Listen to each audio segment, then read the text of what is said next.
Hey everyone, in this video, let's discuss about the amendments in FR for May 2023 examination. So, the first amendment would be with respect to corporate social responsibility that has been with effect from 20th September 2022. And as per the amendment, a proviso has been added under Rule 3.1, which states that a company that has any outstanding amount in its unspent CSR account should constitute a CSR committee. Whenever there is an unspent CSR account amount, then the company should constitute a CSR committee and comply with the relevant provisions of Section 135 of the Companies Act 2013. Then, Rule 2 has been omitted. Earlier, the rule was that every company which is to fulfill the criteria for a consecutive 3 years, then it is not required to constitute a CSR committee. Now, this rule has been omitted. Okay. Now, moving on to the next one. Inclusion in the list of entities that can be engaged as implementation agencies. Rule 4.1 of the company's Corporate Social Responsibility Rules 2014 provides that the board of directors must ensure CSR activities can be undertaken by the company itself or through certain implementation agencies.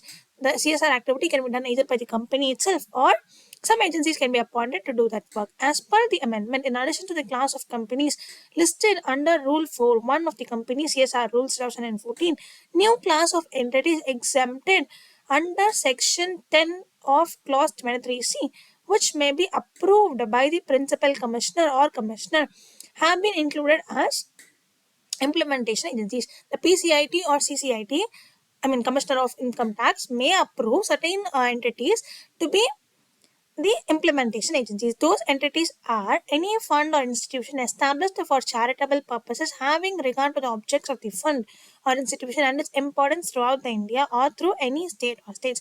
Any fund or institution which may be approved, which is established for a charitable purpose.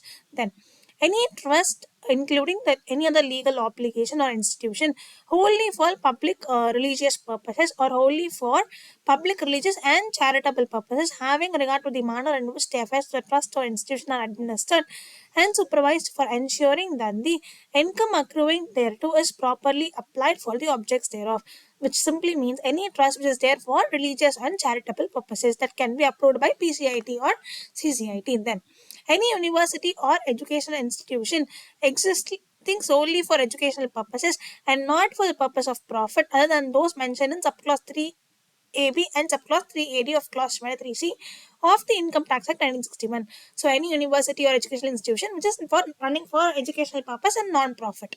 Then, any hospital or institution for the reception and treatment of persons suffering from illness and or mental defectiveness, or for the reception and treatment of persons during convalescence or of persons requiring medical attention or rehabilitation, existing solely for philanthropic purposes. That is, means mainly for charitable purposes and not for the purpose of profit other than those mentioned. Okay, see, any hospital which is running for service mentality and not for profit, then that will also be approved by PCIT or CCIT for the purpose of implementation agencies.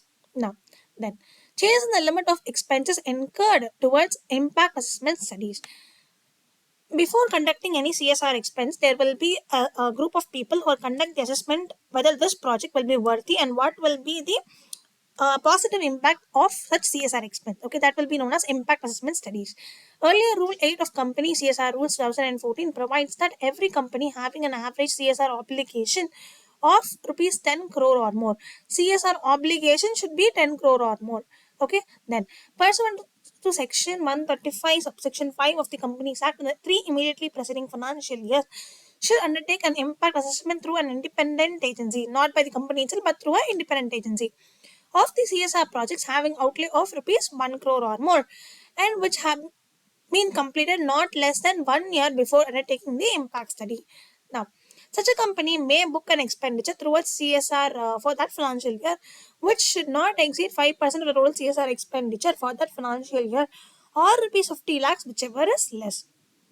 That impact studies expenditure should not exceed 5% of the total CSR expenditure or 50 lakhs, whichever is less.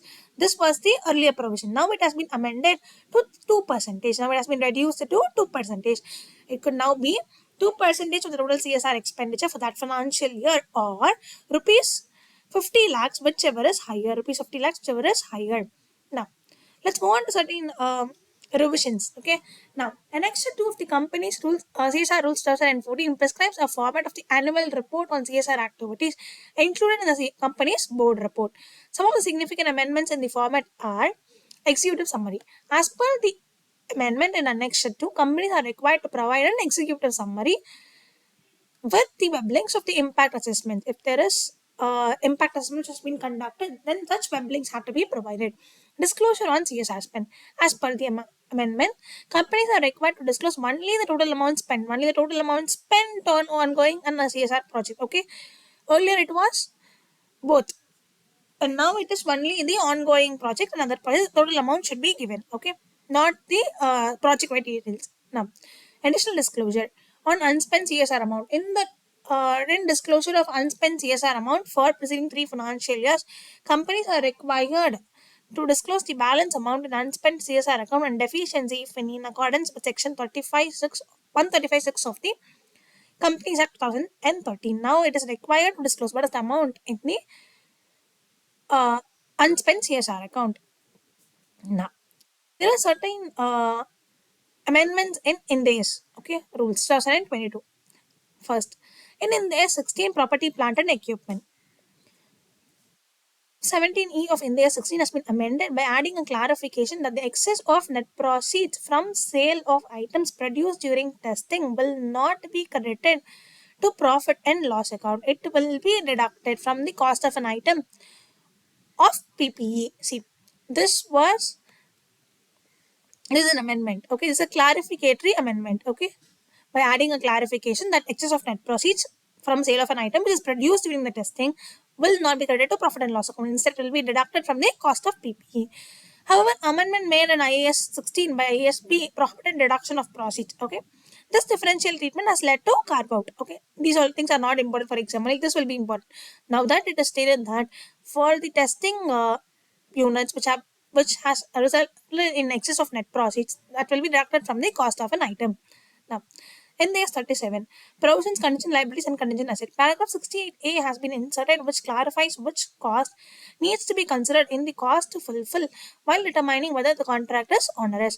Whether the contract is onerous or not. In determination of that, there has been certain clarification which has been included, which states that what are the costs that are needed to be included while calculating the cost to fulfill a contract. As per the amendment made in 2022, both the incremental cost to fulfill the contract and allocation of directly attributable cost will form part of the cost used to determination of onerous contract. Both incremental cost and allocated directly attributable cost will be forming part of cost of onerous contract.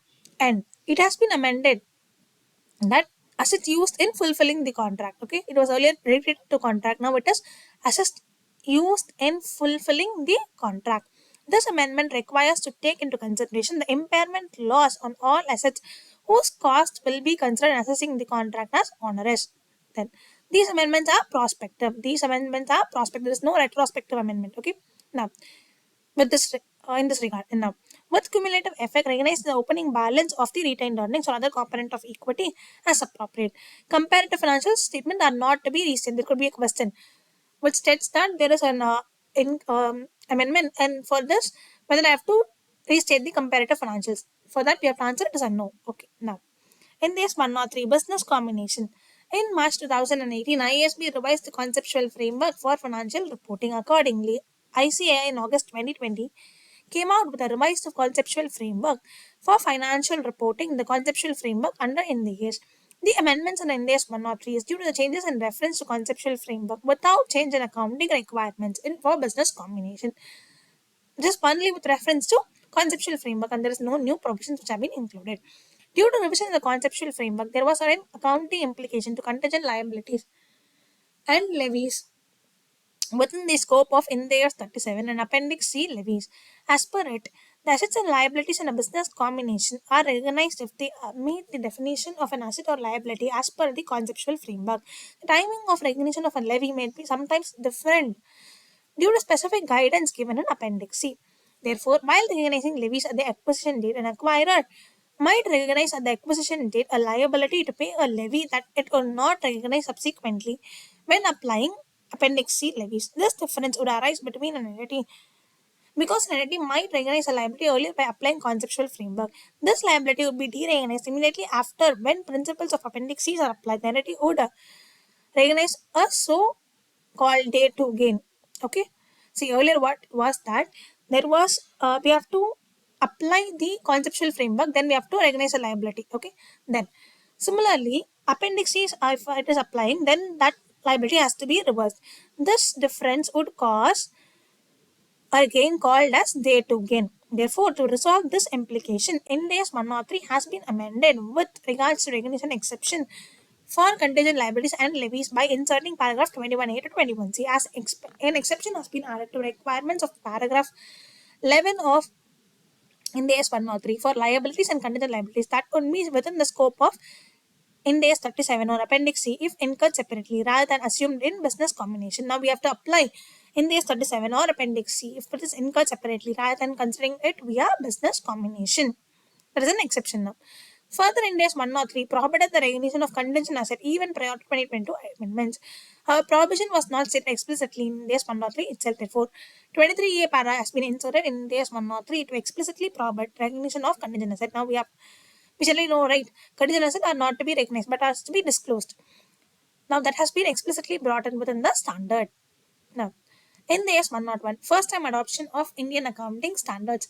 Paragraph D13 of Ind AS 101 provides an exemption to the first time adopter of Ind AS with regard to cumulative translation differences on the date of transition to Ind AS. According to it, the first time adopter of Ind AS are permitted to deem all the cumulative transactional differences for all foreign operations to be zero on the date of transition to Ind AS. Paragraph 13A has been inserted in Ind AS 101, which removes the conflict between the requirements of paragraph D16 of Ind AS 101, which provides exemption where a subsidiary adopts Ind AS later than its parent, and the exemption on cumulative transition differences at the carrying amount is included in the parent's consolidated financial statement. Similar exemption is available to joint venture and associate that uses the exemption in para 16. Para 16A of India's not one provides that subsidiary can measure its assets and liabilities at carrying amounts in its parent's consolidated financial statement. Now, see, paragraph 13A has been inserted to remove this conflict, okay, between D16, which provides there is an exemption for a subsidiary which adopts India's later, okay, and the exemptions on cumulative transaction difference at the carrying amount is included in the parent's consolidated financial statement.